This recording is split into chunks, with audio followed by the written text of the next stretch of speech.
ठीक है, सेल करी। चलो, अगर मैं एक बुक की बात करता हूं तो क्वेश्चन कह रहा है एक बुक आप अगर सेल करोगे तो कितने की करोगे? 75 पैसे की। लो भाई, ये जैसा बोला हमने वैसा ही यहां पर लिख दिया। आगे क्या बोला गया है? लिखा गया है पर एक पुस्तक बेचने वाले को इतने रुपए प्राप्त होते हैं। इतने रुपए क्या होता है? प्राप्त होते हैं। पुस्तकें बेचने पर उसको इतने रुपए प्राप्त होते हैं। चलो, अब क्या हुआ भाई, कहानी आगे की और देख लेते हैं।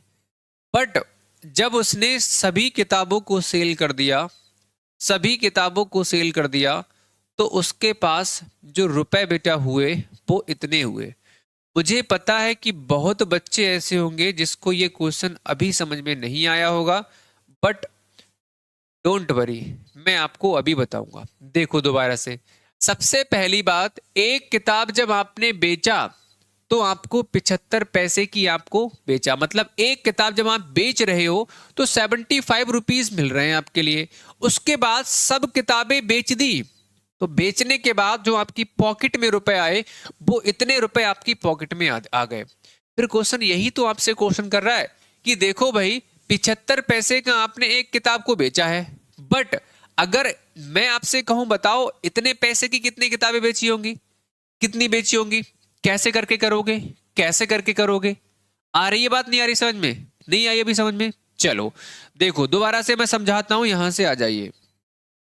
देखो, अब इसको कैसे कर करोगे? उल्टा कर लो क्वेश्चन को। उल्टा कैसे करोगे? मैंने आपसे बोला, बार बार बोला, जो पार्ट क्वेश्चन आपसे पूछ रहा है उसको इक्वल के राइट साइड में रख लो। क्वेश्चन हमसे किताबों का पार्ट पूछ रहा है, किताबों का, बुक्स का नंबर पूछ रहा है, तो मैं पूछूं बुक्स का नंबर लेफ्ट में है या राइट में है, तो आप खुद कहोगे सर किताबों पालो वाला जो पार्ट है वो इधर है। तो किताबों वाला पार्ट हमसे पूछा जा रहा है, उसको हम कहाँ रखेंगे? राइट में। चलो, तो हम यहां से कह लेते हैं, जब हमें 75 पैसे की बात करें तो इतने का हमें सर कितना किताब मिलता है? सर एक किताब मिलती है, एक किताब हमको मिलती है। अगर मैं बात करूं एक पैसे की, मेरे को कितनी किताब मिलेगी?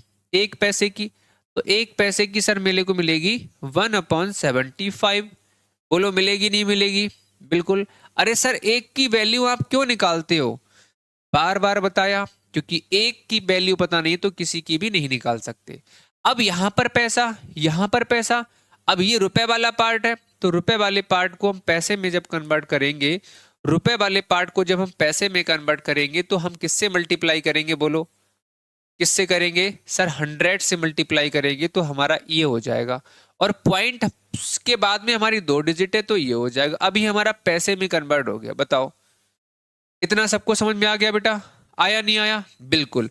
अब इसका मतलब क्वेश्चन हमसे पूछ रहा है कि हमें पैसे इतने मिले, इतने पैसे में कितनी किताबें होंगी, तो यहां से निकाल लो पैसे। तो तुम लोग ना इसको वन लाइन में क्वेश्चन को फिनिश कर सकते हो, लेकिन तुम जानते हो कि मैं समझाता हूं, बहुत बच्चे ऐसे जिसको बहुत अच्छे से आता होगा और बहुत से बच्चे ऐसे जिनको आता ही नहीं होगा, तो हमें दोनों बच्चों को पढ़ाना है। तो यहां से मुझे लगता है कि 121 आएगा। आप लोग करके देखो, यही वाला आ रहा है ना? करके देखना बेटा, क्योंकि देखो 5 यूनिट डिजिट है, 5 यूनिट डिजिट है, तो यहां पर 5 5 25 हो सकता है, बिल्कुल हो सकता है। बी वाला आ रहा है ना सबका? अब क्लियर हो गया सबके लिए? बताओ एक बार जल्दी से कमेंट करके, क्लियर हो गया? तो तुम देखो क्वेश्चन कैसे करके घुमाया गया है। ये क्वेश्चन वन लाइनर क्वेश्चन है, तुमको करने की जरूरत नहीं है। तुम इस वाले पार्ट में लिखा हुआ है सर 90.75 पैसे रुपए लिखा हुआ है, और इसको हम क्या करेंगे? 75 से डायरेक्टली डिवाइड कर देंगे, तो ये रुपए वाला पार्ट, ये पैसे वाला पार्ट, इसको रुपए को पैसे में कन्वर्ट करोगे तो तुम यहां पर एक लाइन में क्वेश्चन को फिनिश कर सकते हो।